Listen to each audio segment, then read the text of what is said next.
Chris. This is day 42 of a 42-day hunger strike against the rollout of universal credit. Today I'm just going to briefly summarise what it's all been about and what I want you to do with it after this after the hunger strike. Also want to explain that this is just a beginning. I'm aiming to keep talking about this and keep it going, and let's not think this is over by any stretch of the imagination. But first of all, thanks to everybody for all the support that they've given me. Thanks for sharing your stories. Thanks for just being there. But I think it's just equally as important to remember that this hasn't been about me. This is about people who are applying for universal credit today, who have to wait 42 days for any money to come through, which means they won't be getting any money until after Christmas and the New Year. This is people who'll be having to go to food banks. And remember, food banks are only available three times a year to folks. So it's important to really think about that. The benefit system prior to this, we were told that people were either heating or eating, and we know that just now people are doing neither. So we also something I found out today was there was an impact assessment that came out in mid-October. I'll be posting this about the place shortly, talking about the impact that having 42 day wait on having any money coming in has on people, and that's a cynical move by the government, because they know damn well that this is going to have a devastating effect on folk. So they pulled in a variety of organisations, council organisations, voluntary organisations, health organisations, who basically sang from the same hymn sheet and said, this is having a devastating effect on folk. One story that really stood out for me was a guy who'd had his house burgled and ransacked, who moved in with his friend to feel safe. Universal Credit found, while he waited, he was going back to his home, but he went to stay with his friend for a while to stay safe. Universal Credit found out.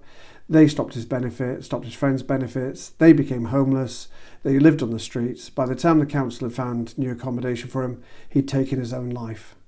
And this is the sort of thing that's happened day in, day out. This isn't a sort of singled out thing. It's devastation, and it's deliberate. This is a system doing exactly what the system is set out to do. It's not a failing system. It's a system that's doing what it was set out to do. We know that come February that this 42-day wait will be reduced to 35 days. They'll have another impact assessment, which again will buy them more time, and we'll find out that that's terrible for people, and so on and so forth ad bloody infinitum. It's awful. We're told that a crisis and advance payments, but from what I've heard from people, it's so convoluted that it's just too difficult for some people that they can't be asked. Some people aren't even being informed. For the crisis payments, they are crisis loans, and they turn out to be 2 payments over a 6-week period. Come February, that'll be over a 5-week period, and each payment is only half of what you would get on universal credit. So if you're under 25, you'd be getting £29.05 twice to last you 6 weeks. Useless, absolutely bloody useless. We need to remove that system. That has to go. We have to get to a point where the longest people have to wait for money, and this is the absolute longest, is 2 weeks, and that's it. Let's not make it more difficult, more convoluted, because that was the trademark of universal credit. Let's make it more simple. Let's make it work for people in work. Let's make it work, and all it is a punishment. At the same time, we must stop benefit sanctioning. That must stop now. All benefit sanctioning is punishment without due legal process. People are being fined for not filling out a form correctly or not attending a meeting. Now, I was a social worker for 17 years, and if somebody hadn't made it to a meeting or if they hadn't filled out a form, I would contact them, because usually they would have a mental health problem and or a physical health problem. So I knew there'd be a reason behind it. So instead, what happens with this system, they have the benefits stopped. You know, time and time again, it's just punishing. So speaking about the sanctions, when I first signed on 1,000 years ago, it was seen as punishment enough to be given minimum income to live on a week. That was sufficient sanction. But somehow these benefit sanctions have been sort of happily accepted into our world, and you know, they are contrary to people's human rights, and I'll tell you why. Article 6 of the European Convention on Human Rights tells us that people have a right to a fair trial. That's not rocket science, and it's not some hippy dippy shit, is it? Including a right to a public hearing before an independent and impartial tribunal within a reasonable time. They must be presumed innocent, and if they're charged with a criminal offence, or I'm saying, you know, that they're being punished, I think they must have access to facilities to prepare their defence. They must have access to legal representations. They must have the right and access to access witnesses, which is key in this case, because people are being sanctioned by nameless, faceless bureaucrats called decision makers at the Department of Work and Pensions. You know, their benefits are being stopped by these people. They don't even know who they are, and they must have access either to them, or their representatives must have access to interviewing these individuals who'd stop their benefits.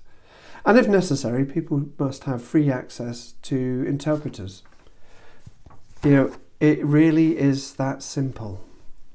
I think it's time that we moved away from the lazy rhetoric of worklessness, work shy, bone idle, you know, the same stuff that comes across on Benefit Street, Benefits by the Sea, can't pay, will fucking take your telly.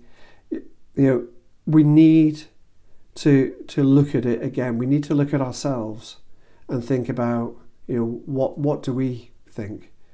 These people aren't others. These aren't sort of some weird folk that, you know, that live in a zoo that, you know, are worthy of our ridicule. These people aren't just like us. They are us. They are you and me. They are you and me should we ever experience a mental health problem, or should we ever develop a physical health problem, physical illness, physical disability. You know, this system isn't fit for purpose, and I think it's risen out of the fact that it's okay to pillory people, to make them into objects of ridicule. It may, you know, punishing them is sort of easy. So we need to move away from a system of suspicion and reluctance. We need to move towards one that is more about love and compassion, one that is readily there for us, one that is readily there to support us through the application process, to make sure that they collect all the information that's required and that we get the benefits to which we're entitled, the benefits to which, you know, that will support us, usually for a short period, but if necessary for a longer period, but benefits that are there, and we need a system that we're proud of. In a similar way that we're proud of the NHS, we need to be proud of this safety net that we're going to build for people. One that's, like I said, is compassionate and caring. And That's it, really. None of this is rocket science. There's nothing, groundbreaking about this. There's nothing, I don't know, nothing difficult. Just let's talk. So I want you to go to your MP, and going to your MP is a doddle. Okay, even if you don't know who your MP is, put in your postcode and put the word MP after it, and the interweb will tell you exactly who your MP is. And you can email them, you can text them, you can phone them, you can Twitter them, they all have regular surgeries where you can actually go and meet them and have a conversation with them and put these points across to them. Say, look, this is what I want discussed in Parliament. This system isn't good enough for these reasons, and this is how I would like it to look. If you agree with me, and I believe you should, we should be changing this system into something that we're proud of, and something that looks after us and our most vulnerable at our most vulnerable times. And that's it. Regarding the hunger strike, I'm kind of okay. It's been hell at times, I've got to say. But bear in mind, I haven't been in the position of people who are on universal credit, and I can't stress enough that we've moved away from this situation where we talk about people either heating or eating. People are neither heating or eating. People are getting hypothermia now today in the UK because of this system. People are losing their homes now today because of this system. 300,000 people, the population of Newcastle, are homeless today, and this system is just compounding that. It's making it worse. And your MP may or may not be aware of this, but tell them, share this with them, and say that you'd like it to change. Ask them to speak on your behalf in the House of Commons. That's your right as a member of one of his constituents. Anyway, I'm fine. Compared to that, I'm fine. I've always had access to hot baths, heating, all these kind of things. I've been able to keep my core temperature up because of that. Other people haven't been able to, but I'm fortunate. At the end of this, that my biggest fear now is restarting eating. There's a thing called refeeding syndrome, where if I start back too quickly, I can make myself ill.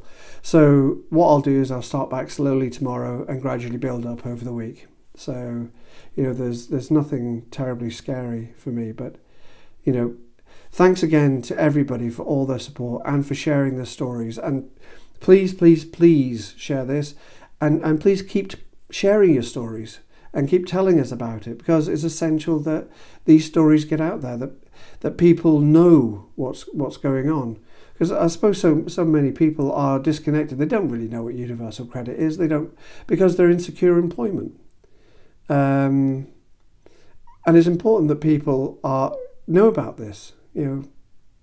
So yeah, thanks again, and I'm going to sign off just now. But yeah, I'll catch you on the other side of this when I've actually eaten something. All right, bye-bye just now.